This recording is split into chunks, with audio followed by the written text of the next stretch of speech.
So where does the progressive movement go from here? Now, what should Bernie Sanders be doing right now? So, again, Smarty Pants Crystal Ball has a great idea. Her idea is that Bernie should drop out and take control of the coronavirus.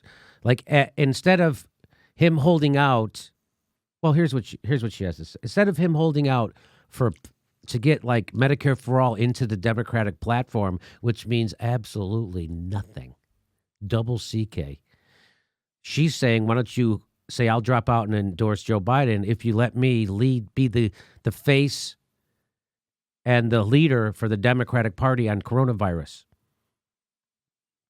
Instead of Nancy Pelosi and Chuck, what we're going to do, he'll be like the coronavirus czar for the Democratic Party, which would then get him to institute all his policies. That's a brilliant, brilliant idea. Because Trump is even proposing UBI, and we're getting government hospitals, which could easily, or we could then finagle over to some form of Medicare for all. Anyway, here's what she has to say. Here's what she says. Here we go.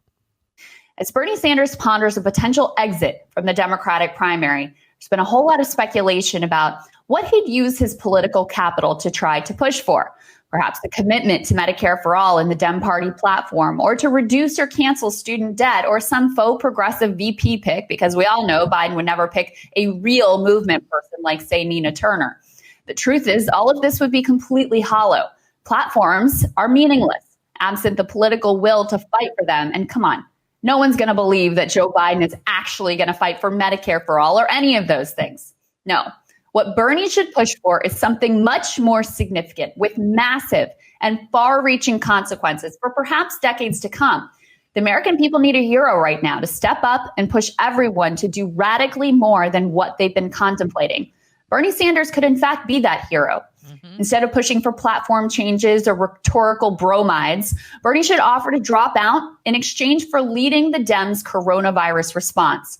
Lord knows the Democrats need him. Pelosi alone has already scored enough own goals to hand Trump his re-election odds right back to him. None of these neoliberals, with their market ideology plus identity politics, has any clue what to do right now. Let's be honest. They've been out of ideas for decades, and neither have the appetite to buck their corporate sponsors on behalf of working people, nor do they have a vision for the society that they would want to emerge out of this crisis.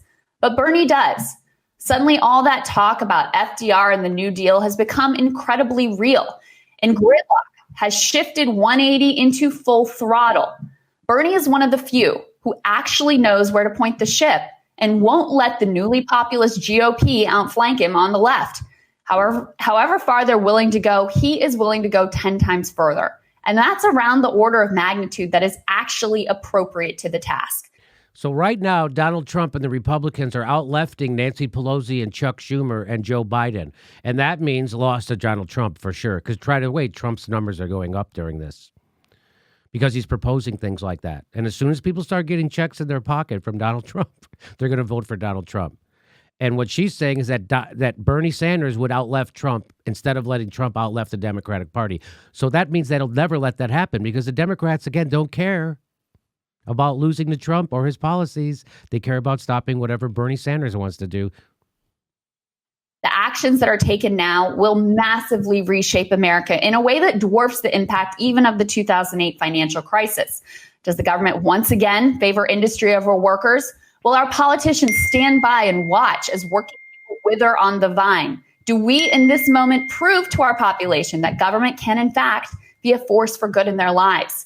As Sagar said, handled incorrectly, this could lead to a massive populist revolt, which will make the era of Trump and Bernie look quaint by comparison. But handled properly, it could create the space for durable government policy and programs that help to restore balance to our widely out of balance economic system. So far, Bernie's approach has been sound and far-reaching. He's calling for $2,000 payments every month of the crisis, unemployment insurance that covers 100% of lost income, immediate free health care, a massive surge in frontline medical professionals and resources, payroll support for small and medium-sized businesses to be able to keep their workers, moratorium on mortgage payments, foreclosures, evictions, and utility shutoffs, support for cash-strapped state and local governments, and more. Meanwhile, after handing out a massive loophole to big companies, Nancy Pelosi is out here fighting against universal payments and backing small ball tax credit type stuff. It's outrageous, pathetic, and sadly, utterly predictable. Now's the time for economic populists to run the show. People who actually know something about workers and are going to put their interests first. Trump and even Mnuchin seem to have grasped that reality and are listening to people like Hawley and Cotton. Bernie needs to use whatever power he has got to force Dems to do the same. They desperately need Bernie right now, whether they realize it or not.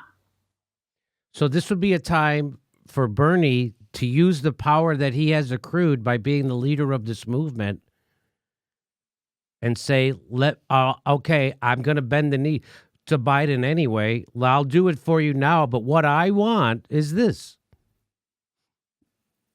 And say, if you don't give it to me, not only will I not back Biden, I'll tell my people not to back Biden. Because I'm 80 years old anyway. What the hell do I care? That's real power. He will never do that. He would never say that. But that's what you have to do. That's what you have to be. Again, like Lawrence O'Donnell told us, you have to be willing to show them that you're not going to vote for them to have any power. And that's what Bernie's got to tell them. I'll tell my people not to vote for you. You got to tell Joe Biden that. You'll never get. You want to be president, Joe? I'll help you be president. But if you don't help me do this, I won't help you. In fact, I'll tell all my people not to vote for you. That's how power works. Of course, that's not. He's not going to do that. This is all. I've been doing this since 2015. Please, Bernie, do this. Please. He's not going to do it. But she's right. That is exactly what should be done. Steph? Yeah, I agree. I can't believe for 1 second that everybody isn't screaming at the top of their lungs at Nancy Pelosi and Chuck Schumer that they're not, meeting the moment, that they're being they're being more conservative than Steve Mnuchin and Donald Trump. They're nuts. They're not nuts. They're calcified. This is exactly because, as she said, this is predictable. That this would be Nancy Pelosi and Chuck Schumer's solution to this.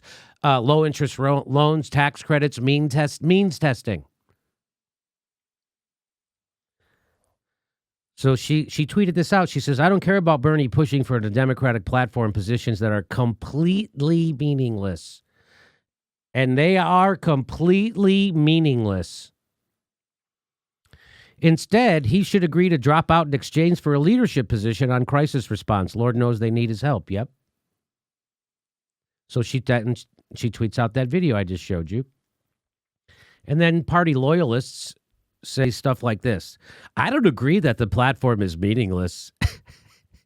Can you point to me at a time when it fucking meant anything? I'll wait. I'll take my answer off the air. How about that? Because I got to get back to doing the show.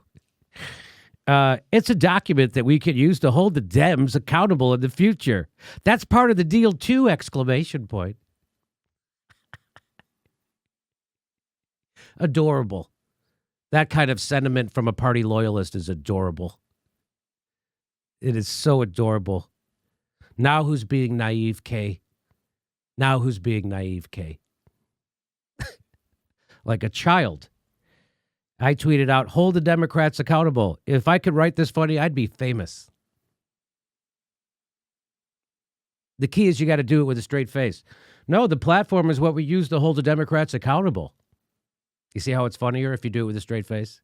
No, what's the platform for? Well, the platform's for, that's what we use to hold the Democrats accountable. Mm.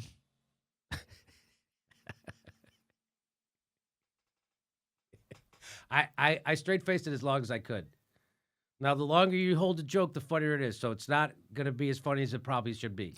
But that's pretty funny. Hold the Dems accountable. If you pull this leg, it shoots out frack gas.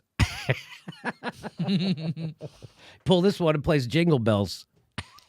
Pull this one, it holds the Democrats accountable.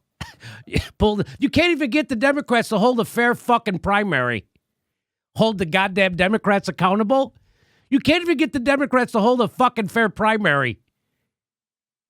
This is gaslight. Oh, that's gaslighting. The director of Gasland gaslights. Hey. The director of Gasland gaslights his own followers into believing the Democratic Party is there to help you or ever will. in a world. Here's a recent tweet from Joe Biden 5 hours ago. You're going to find this interesting, Jimmy. The coronavirus test should be made widely available and free. The coronavirus vaccine, when ready, should be made widely available and free. Did you talk that over with Pelosi? Who says this? This is Joe Biden 5 hours ago. Oh, look Treatment for the coronavirus should be free, too. And then finally, we're in a crisis. No one should have to pay for the coronavirus healthcare costs. Ha! Well, I'm glad you're so specific, Joe, about the coronavirus. Other people have desperate healthcare situations. What about cancer? Too, motherfucker. What about cancer? What about someone who gets cancer? Should they get fucked over? Yes. Everyone else, any other kind of illness, you are fucked over. Coronavirus will take care of it. That doesn't make any kind of logic. It's anti-logic. It's because Joe's internal workings are evil. Getting back to the idea that somehow we can hold the Democrats accountable with the platform.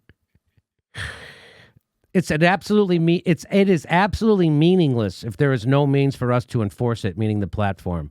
Our votes are our only power. And until people like those party loyalists like this are willing to tell the Democrats, I'm not voting for you, you're a willing tool, and you are now sheep-herding people into a graveyard. As Shama Sawant told me on this show, that the road for progressives into the Democratic Party leads to a graveyard. And the only reason you would keep to prop up this party is if, there's a position in the party for you. And that's what that is.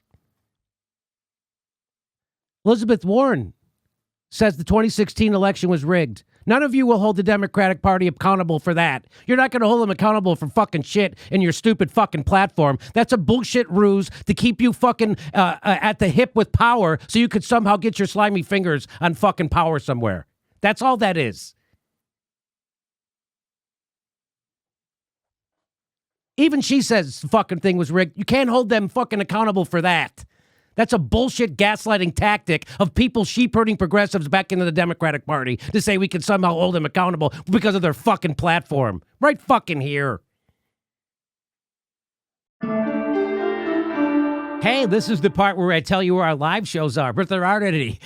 And then I would tell you to go join our premium, but nobody has a fucking job. So why don't you just enjoy the video?